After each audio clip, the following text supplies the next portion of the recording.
Too many overtones, John. You need to speak in a different frequency.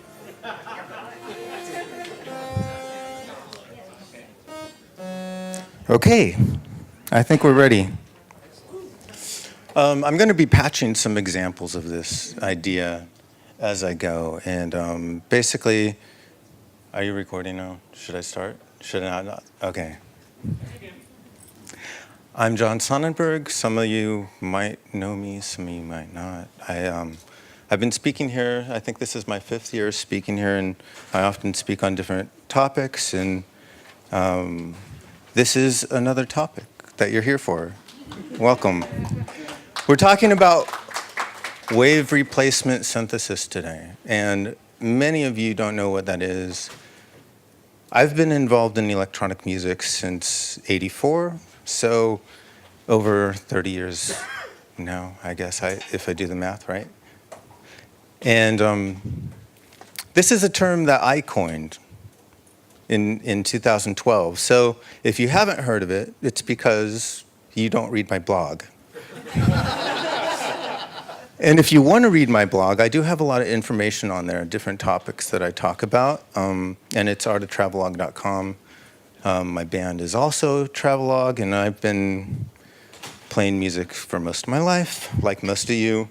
I'm not going to get into what a patch is. I think that's too basic for this room. I'm not going to get into what a synthesizer does. I think you guys know what a synthesizer does. What I am going to talk about is the concept of replacement synthesis and replacement modulation. Greg, have a seat on the floor. Yeah, I'm going to do that. Gotta get my philoscope. Nice. So, we all know different types of synthesis, right? We talk about, what are some types? Additive, subtractive. I talked about additive a couple years ago. Phase distortion. Yeah, and different companies have come out with these different methods over the years, but all of these different methods, all of these different ways to synthesize a sound have been around. I mean, you could do it on the first smokes, right? You can frequency modulate another waveform. You can phase modulate another waveform. You can do subtractive synth, which we're all familiar with. And usually when we approach a synth, we think East Coast or West Coast. I think most of us do. And we have an oscillator into a filter into a VCA, and that's where we all start. This is a totally different idea in synthesis that doesn't really rely on, it is changing a harmonic spectrum, but we're looking at the time domain rather than the frequency domain. And if you think about it in terms of that, basically what we're going to do is we're going to take a wave shape and we're going to replace sections of that waveform with other waves. And to do this, it's very simple. You don't even need a filter. All you need is a couple oscillators. And so right now, I have, this is probably way too small to see, unfortunately. But if some of you want a better look at this, maybe make the waveforms a little larger. I have the composite, if you will, of these wave shapes on this oscilloscope here. So whatever I'm doing, you can see here. Now, somebody tell me what happens when you get a ramp wave or a negative sawtooth wave and you sum it with a positive sawtooth wave. What happens when you just add it together?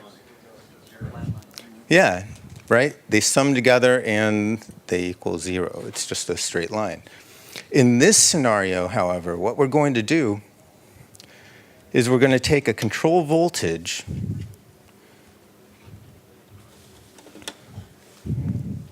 and we're going to just simply take that voltage. Let me get enough cables. There are several examples that I'll go through and we'll see what we get to in all of these. examples. Let me change these. So I'm using 3 VCAs. One is an output VCA, just so I can have control here that you can hear. Okay. One of the VCAs is just used for the modulation source because these particular amplifiers have a nice positive and negative output, and I'm using those to modulate the here. Let me patch it in, get it working, and then I'll explain what's happening. That might be a better.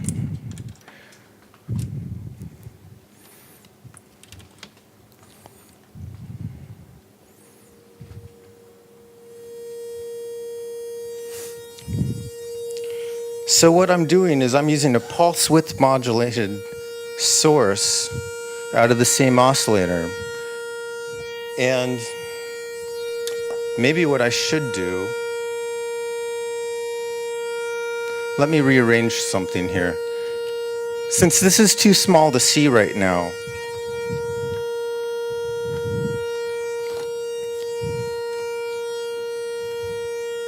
That's pretty loud. is it pretty loud? I'll turn it down just a bit.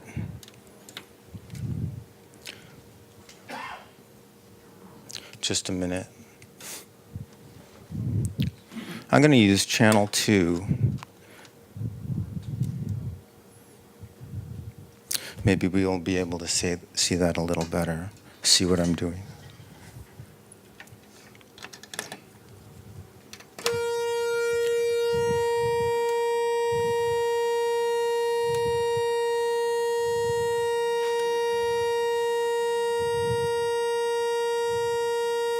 I lost the tracking. Let's see.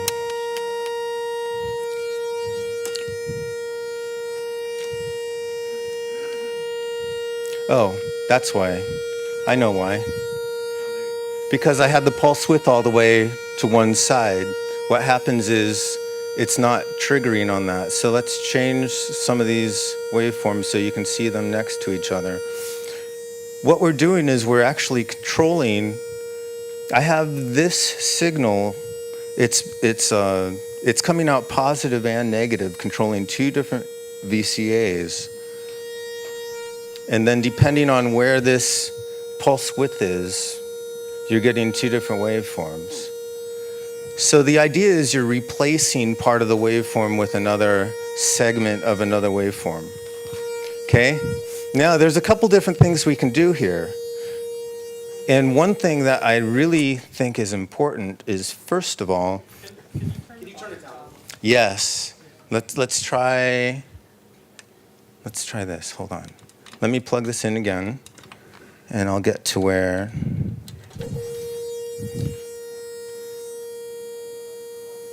Is that better? Can you still hear it okay? Okay. So one thing that's interesting about analog synthesizers is the resolution. This can be done on wavetable synthesizers pretty easily, but the resolution on an analog synthesizer to change voltages is an electron. So you can get a lot tighter resolution, and the voltage control is always smoother because of that. So one thing I want to do is I'm going to show you one way, and I was going to patch everything up ahead of time, but then I thought that would be too. You have this patch on your blog now? I don't have this patch on my blog, but but if you email me, I'd be happy to tell you exactly what I'm doing here. So if you're confused about some of the things I'm doing, or if you want more information about it, that would be fine. Here's something that I think is kind of important for the next patch. Let's see if I can get this.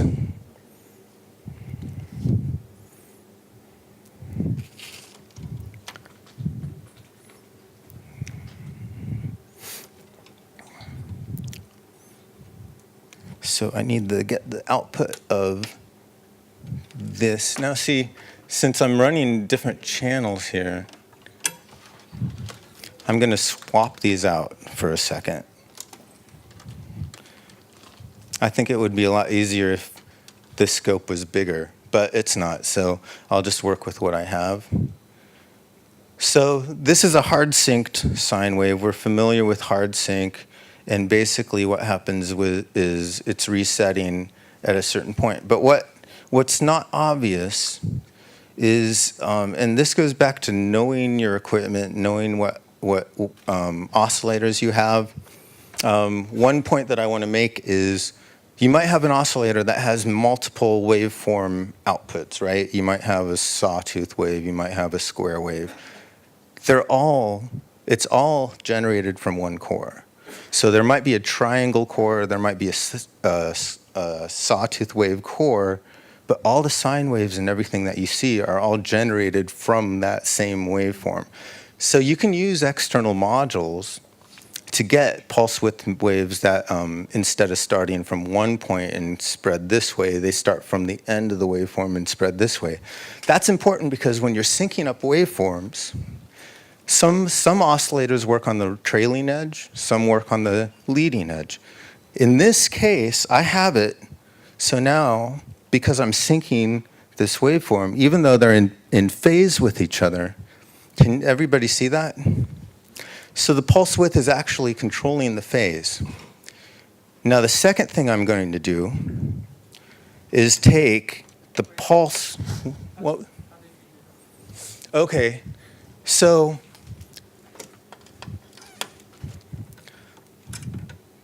going back to, let's see, if I take, I'm going to rearrange some cables for a second, and here, this might explain it better. Okay? With this scenario, I'm controlling the pulse width of this top pulse, right? Now, the oscillator that's generating that, this is where a multiple scope would come in handy. What's happening is because this is the leading edge, what happens is the period of the first oscillator is really right here. And see if I can, I need a 4-channel scope. Hey, I have one. I need it to be brighter. I need it to be big. I'm trying to think of a good way to show the phase relation between these two, because really what happens is the result. You see it here, right? What's happening is this sync point, because we're changing the way that relates to the waveform, we're actually getting a phase difference. And what are you modulating there? That's the pulse width on that oscillator? So I have a pulse width, yeah, like a PWM. Yeah. And because I inverted the PWM, so the trailing edge is in the middle, that's the point at which the waveform starts. So if it's synced, and you can actually get harmonic ratios, and then you can change the phase of that too. Does that make sense more? Does everybody understand that? Any questions before I go on? Okay. The second part of this that I'm going to show is instead of a sine wave, I'm going to take a pulse wave out. Okay? What this is going to do is now I can control the pulse width and its position in relationship to the fundamental. And in doing that, if I use this signal to switch,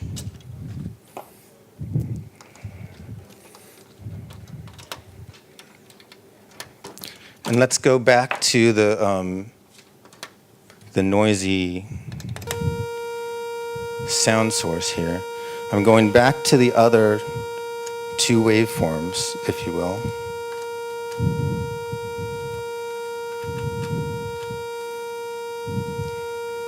And now that I have the amplitude down, it looks like I need to up the amplitude a little bit. So right now we're hearing here's a sine wave switched on one channel. The other channel, I don't have anything in yet, but let's take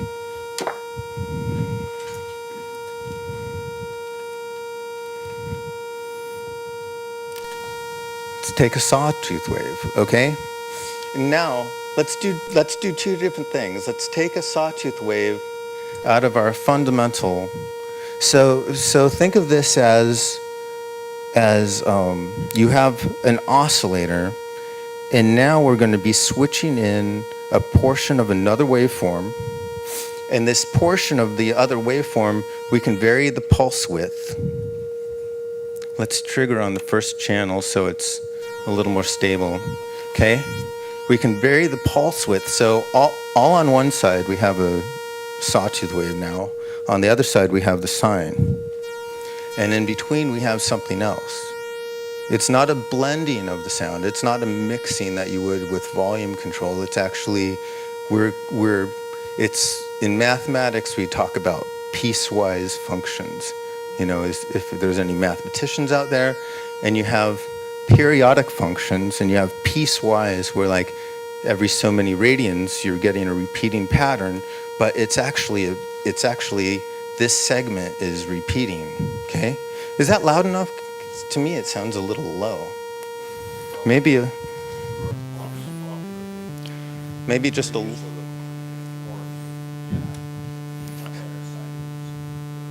say again. That's better? Right there is good? Okay. So again, because we're changing phase as well, one thing that's pretty interesting about this, see, maybe I should go up in frequency. One thing that's interesting is we can also control the position of where this is happening. Let me do one thing here. I'm going to take, I want to see if I can get this triggered better. So I'm just going to take one of the outputs of this waveform here, so it's not rotating around all over the place. And maybe I can...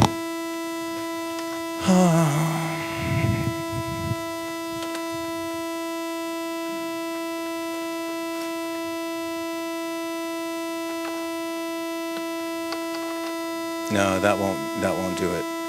Okay, I'm not going to do that.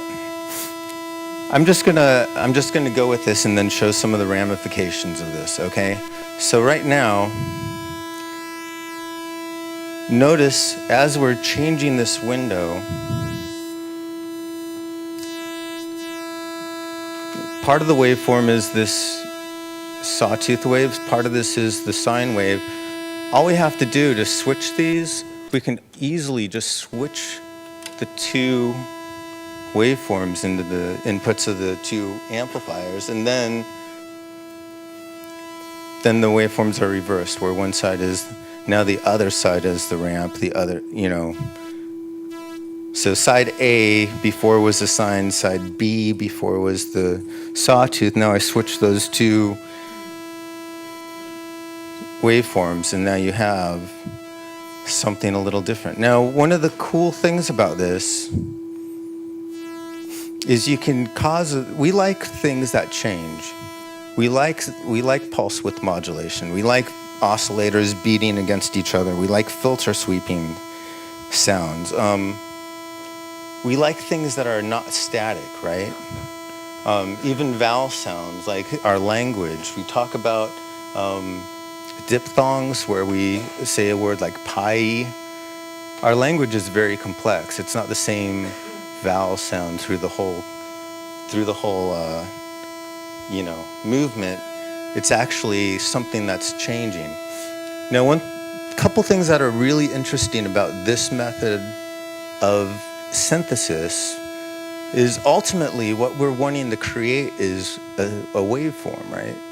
And this is a direct look at the waveform, whereas you can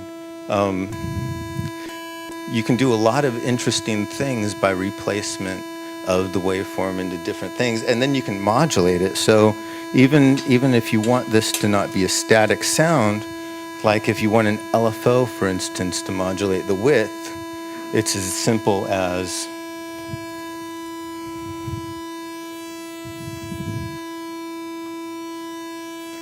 so everything is control voltage ready. And the resolution, like I said, is very good. So I'm going to show a couple examples of this, and I think you'll get the hint. So what happens is sometimes when your pulse width goes all the way to 100% or 0%, you start getting things that aren't quite syncing up, and you get some interesting jitters and stuff. It's almost more interesting than digital synthesis to me, just because you can cascade stages of this as well, and you can it's unlimited as far as how many stages you can cascade, and you can actually have segments of the waveform, depending on the number of oscillators and filters and stuff you have. So something I want to also point out.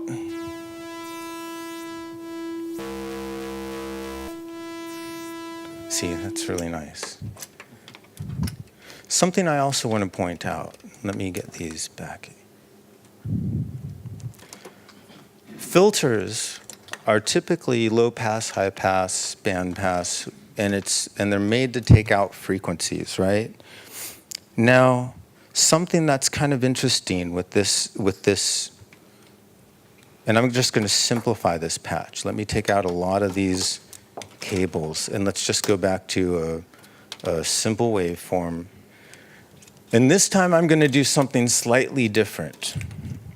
Instead of using a bunch of VCAs to do this, because what I was doing is I was taking a square wave through a control voltage, using it as a control voltage over two VCAs, and one of them was inverted, so you get one waveform when you don't hear the other, and then when it's flipped, you get the other waveform. I'm trying to grasp how you're combining the two signals. You say you say you're not mixing, you got one oscillator and another. So the idea of sync is they're starting at the same point, right? But that's how you're patching it. You're patching one oscillator and syncing with another. I'm using, yes, I am. Yes. Are you using the pulse width modulated signal to sync the other oscillator? I am. That's okay. I am. Exactly. Does that make sense to everyone? So you have one oscillator that's a sine wave, another oscillator that is like a saw wave or something. That's what I was doing in this example, yes. And we're using to sync Both of them. As long as they're sync. So the only reason I'm syncing them is so they're in phase, so when you switch one waveform to the next, so they're saying you can use the same you can use different waveform outputs from the same oscillator and to get the same effect. The only reason I wanted to switch it and sync it up is because then I also, so let's think of it this way.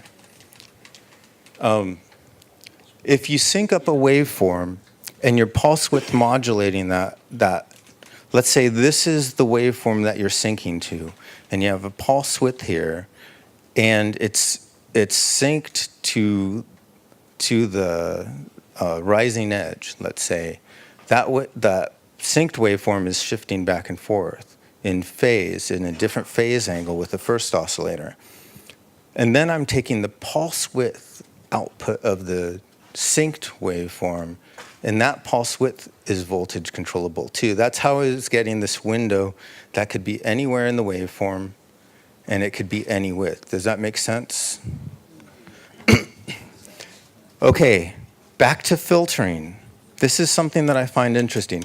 Now, I wrote about this around 2012, but I've been experimenting with this ever since I realized that the best The best companion module with any oscillator is a fader. And it does the same thing that we just talked about. The fader can fade between two different waveforms, right? And if you use a square wave into it, it's going to switch it. So originally when I started doing these patches, I was using a fader. And let's say we have, again, a sawtooth and a ramp, and our output will just be here. And what did we lose? Did we lose audio? Oh, I know why. It's there, but we don't have audio because I need to patch it into the output, which I must have removed when I was pulling all of these cables. Just a minute. It is right here. Okay. This is using the fader module, and if we use this fader module, okay? Oh, one thing I need to do.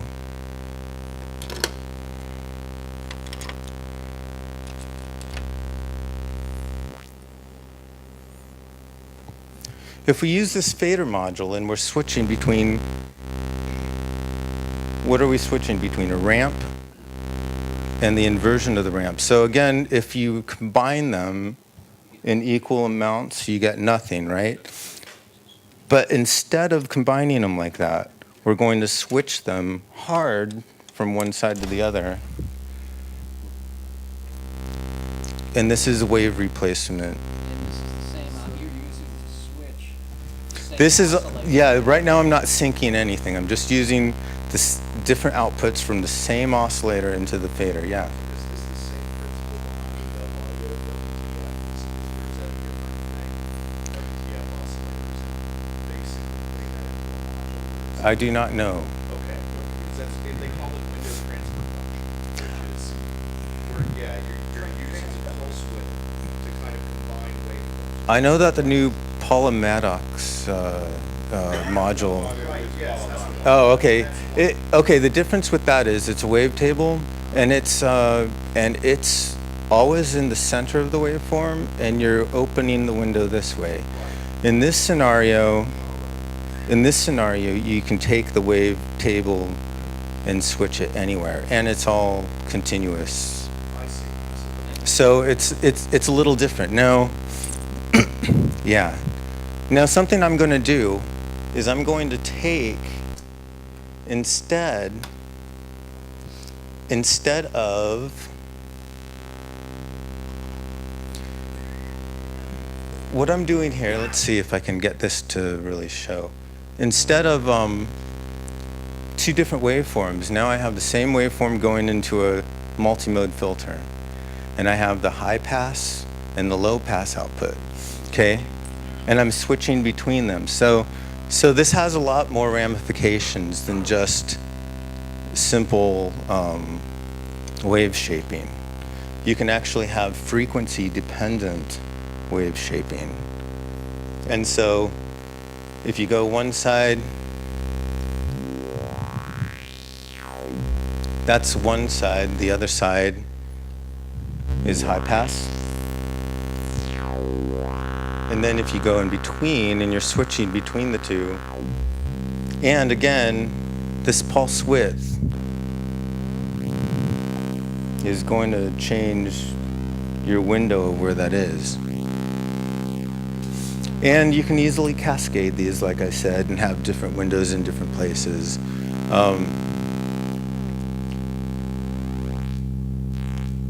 So something else I will say about this is if they are not in phase, if you don't have your oscillators perfectly synced up, something really interesting happens.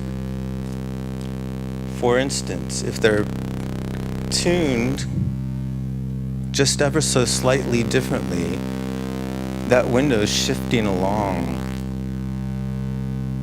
and it's beating, so you can switch between two. Let's go back to the two triangle waves so it's a little more obvious. what's happening is now this window's shifting.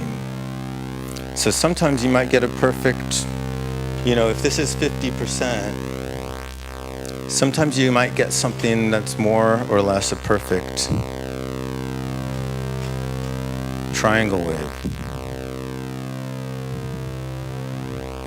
Okay, the other thing that I think is really interesting, and I don't think we'll be able to see it so much here because I need more channels on the scope. You'll see the resultant wave, but let's see if I can get it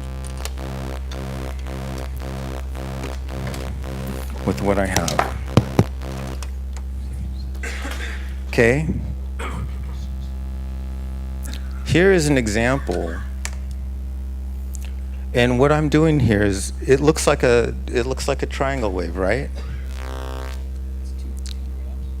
And it's a triangle wave on one side. So it's a triangle wave on one side, it's a ramp on the other side. But one thing that's interesting is you can start playing around with the frequency and you can shape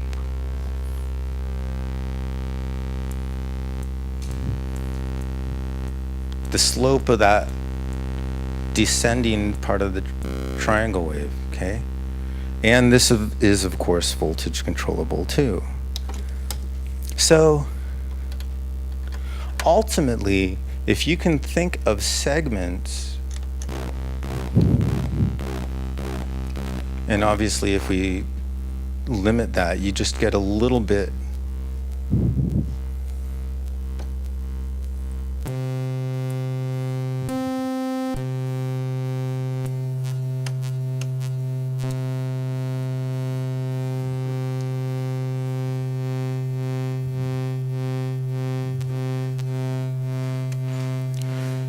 So what's happening here is if we listen to one waveform, okay, that's just a triangle there.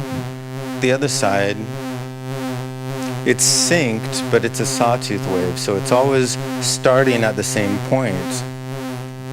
If we don't sync those, let's see. If we don't have these synced, what happens is it just starts getting chaotic.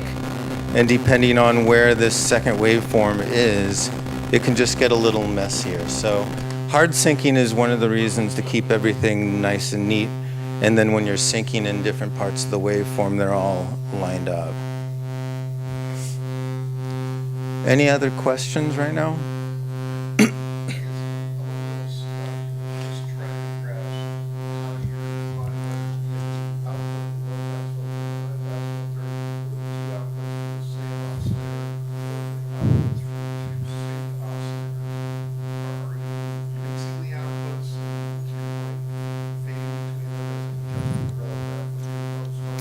I am, but with a square wave. So the square wave is actually, yes. So the square wave is all on or all off. It's all one waveform or all the other waveform. There's no crossfading happening here, yeah. And so I know if I try that in the digital domain, I'm gonna get a lot of clicks top. Why are we not hearing? Because it's because They're like this 10 or something, you know, when there's a disconnect. why does it sound so nice? Is that your question? Okay, well, let's think about a wave shape, right? A wave shape. I'll tell you exactly why that's happening. A wave shape, if you think about a wave shape, right? What happens at higher frequencies compared to lower frequencies? It's bigger or smaller. And what does that mean, actually? It's tighter. A wave shape, what we're hearing through the air, okay? The speakers are transducers that change electricity. We're seeing a voltage change here. The speakers are making the air pressure change. And what happens is if you see a waveform, right, and you put a discontinuity in it, right, a very steep slope, what's happening is the air pressure changes a lot faster. That creates higher frequency content. So discontinuity is higher frequencies. Something really smooth and continuous is lower frequencies. Okay? In the digital domain, we have what's called the Nyquist frequency, right? The highest sampling rate, right, that you want without getting aliasing. So if you're making a discontinuity in the digital domain, you're creating a lot more higher frequencies, right? And you have a great, the power spectral density of the waveform, it's a lot higher in the higher frequencies. And what happens is you're going above the Nyquist frequency, so you hear a lot more pops.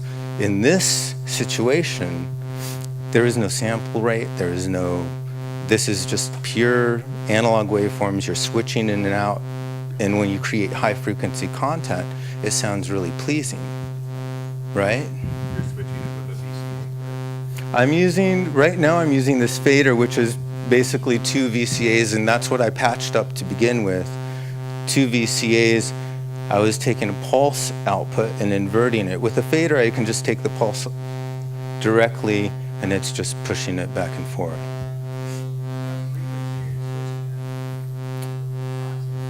What frequency am I switching at? The frequency that I'm switching at right here is in the same period, right? So I'm using the pulse width from the same oscillator.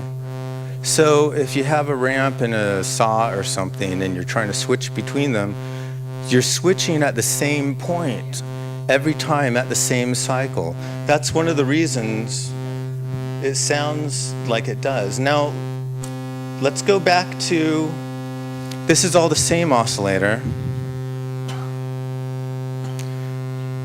And instead of, let's take a synced, hold on. Okay, let me make sure that we're synced up properly. Just a minute. How are we doing on time? Okay.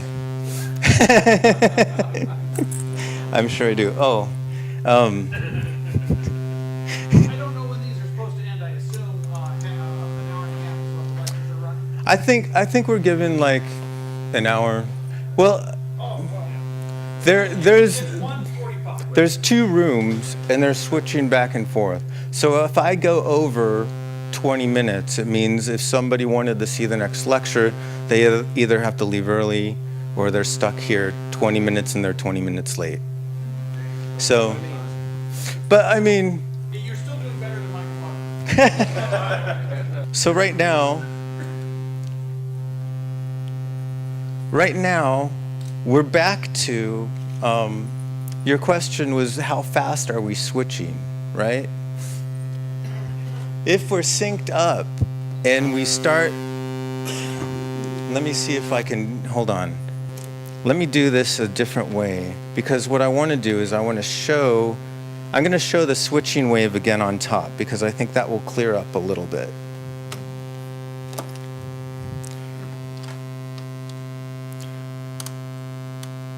Or maybe the switching wave on the bottom rather, right?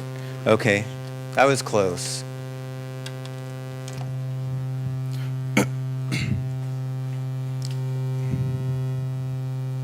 And then, Hey, John, is a pulse width that's doing the switching, is it on the syncing or the sunk oscillator? right now it's on the sunk oscillator. The song. The synced oscillator, right? Right. Before, this is on the, right now it's on the master oscillator, okay? And I switched it to the synced oscillator, but what I want to do really quick, I was gonna say, drop the frequency of the sync oscillator. Yeah. Make it sunk.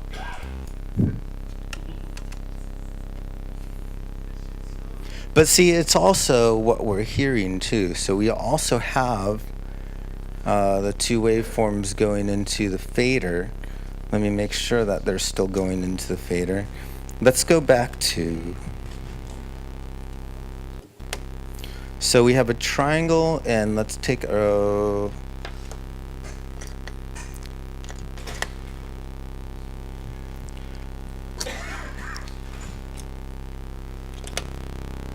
Okay. And obviously we lost this signal because now we aren't on this cable. So it was a lot easier using a 4-channel scope, and I'm sorry that this screen is so small, but it is a lot brighter and you can see it better. Okay? So right now, if we take out the pulse width modulation, right, we have a saw and we can blend. This is the mixing. This is using the fader as just a mixer. We're fading between a triangle wave and the sawtooth wave, right? And what I'm talking about here is not fading at all. It's actually a hard switching. And so when we switch them back and forth rapidly,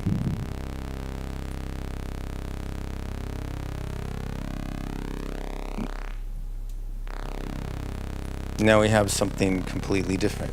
Now the other thing is, if we take that switching pulse out of another synced oscillator and it's at a higher frequency, it's switching many times in the period.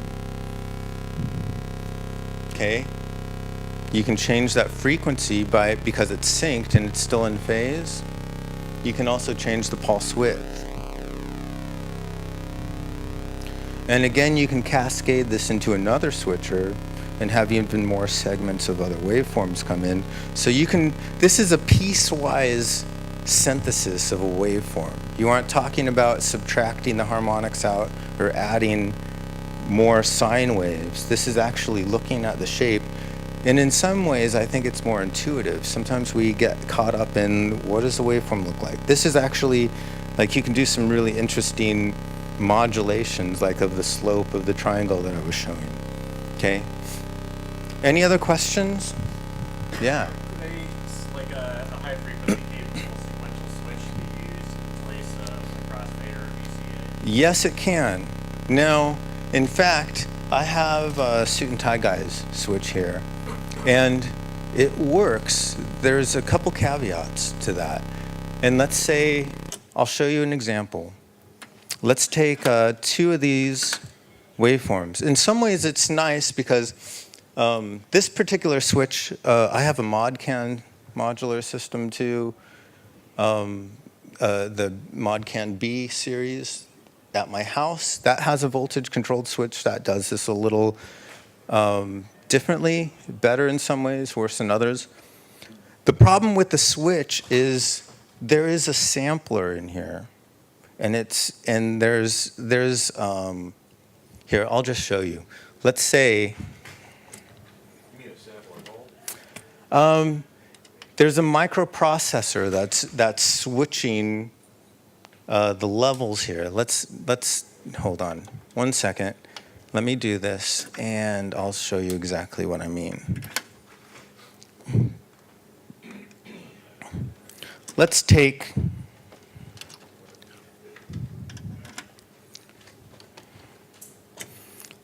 the output of the switch.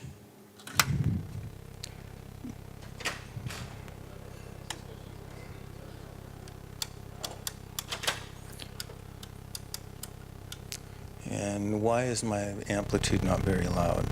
Oh, because I turned it down. That would help.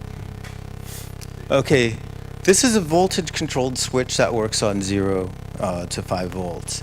And part of the problem is you do have to offset the waveform so it's up in that range, because most of these oscillators are swinging -5 to +5. Okay, so you have to limit it and you have to DC offset to have it in the range. The other thing about this particular switch is you have it so even after you offset it, that 5-volt range goes between 4 different inputs. So it's switching between, so you could have 4 different waveforms switching in different periods of that waveform just by having a ramp each section, kind of like a wavetable oscillator when you're sweeping between, you have voltage control over the wavetable and you're sweeping between the different waveforms. It's similar to that. So it's good in that sense, but there's a little more to it. And there's a little more level shifting and getting it just right. There is something, however, that this switch does that I really do like.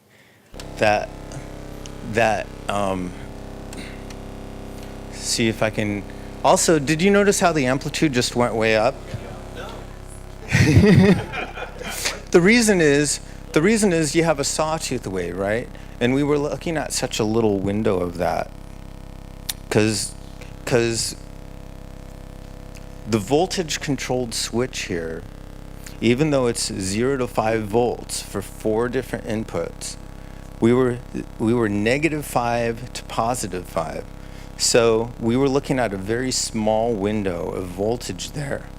And so you have a sawtooth wave, a ramp wave, and you're looking at a little segment, and the amplitude of that segment was really soft. It was not very high in volume, so it wasn't very loud.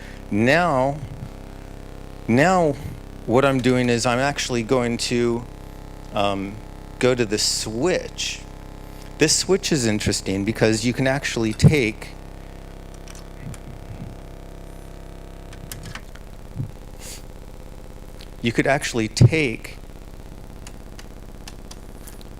let's see if I can just raise the frequency and get this resolution a little better. Triggering on this is not my friend right now. What we're seeing now, what's happening, and this is where this switch comes in really good, really handy. This, in my opinion, this is no longer waveform replacement. This is chaining. You're taking one waveform and then you're chaining a whole other period of another waveform. The Casio CZ101, Casio CZ series, did this exact thing where you could just take a couple different waveforms, chain them together.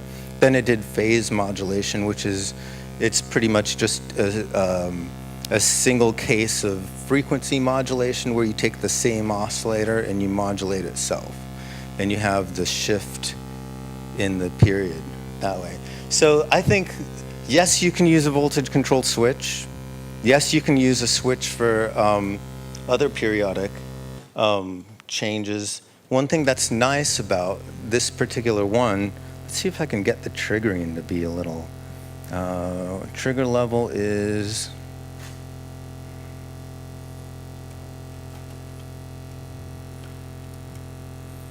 see if I can get this to, I would like it to be,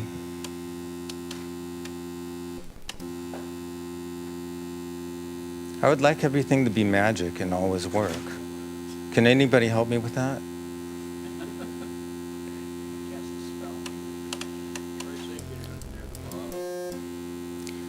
Good idea. There, perfect. One thing that's cool about this particular switch is you have the first 2 outputs, the first 3 outputs. Right now there's nothing, there's a gap here, so it's just not happening. Or you can have 4 outputs, right? And it's just sequentially stepping through those. One other thing I want to mention, LFOs can now be heard. Just the rising and falling of a voltage now in low frequency, way below.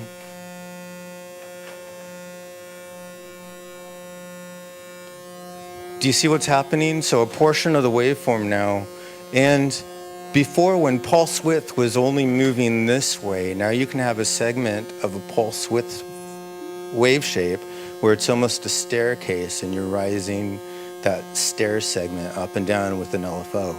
You could cascade a bunch of these and have different segments do this as well. So it's just another tool that might help you get more creative with sounds when you're making sounds. You know, I think, again, sometimes we're stuck in the idea of subtractive or additive or wave shaping. You know, we're stuck in these constraints that the synthesizer is this open-ended, amazing tool that we all have, most of us have access to. And I think this is just another tool that you can use.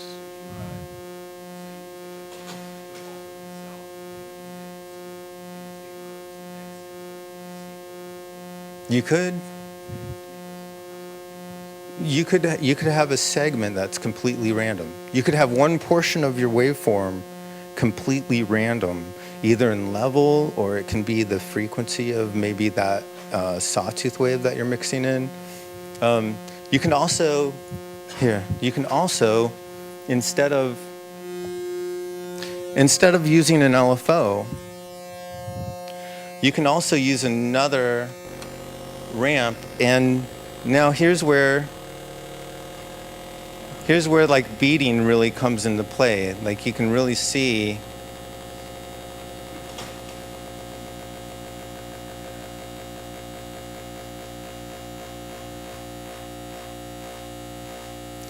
so it's kind of like an LFO, but you're taking that segment, and because it's not in phase and it's shifting, you get something kind of moving. You get a lot more movement with this type of synthesis, yeah.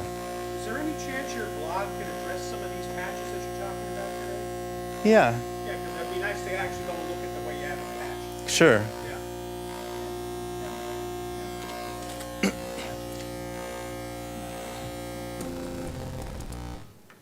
So that's the idea behind replacement synthesis.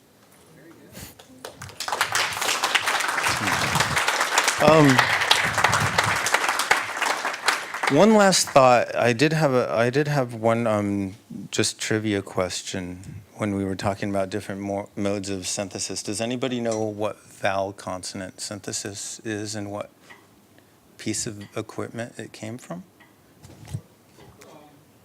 Well, the last module I'm aware of that most people use is the boson, which was developed at the Institute of Sonology. But it basically looks at the form and peaks of, it's basically the result of doing acoustic analysis in speech.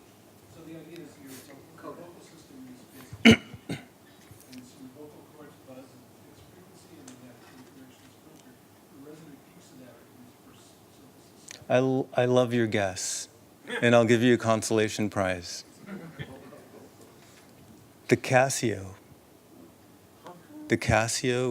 home keyboard actually used something called vowel consonant synthesis. I better do this. Wake up, back row. Yeah. Because the STG switch is a four-way sort of window comparator switch, are you using a ramp or a sawtooth instead? I was using a ramp instead of a pulse. I do have the tags, if anybody wants one to stick on there. And also, who got the prize?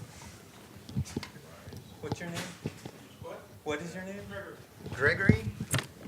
Here, let me. Is it a puppy? No. It's this is what I released No, it's okay. in 1990. The radio program. What do you play it on? Sunday night. It'll be on the- That is called a cassette. And that's the first release I ever did. www.artoftravelog.com.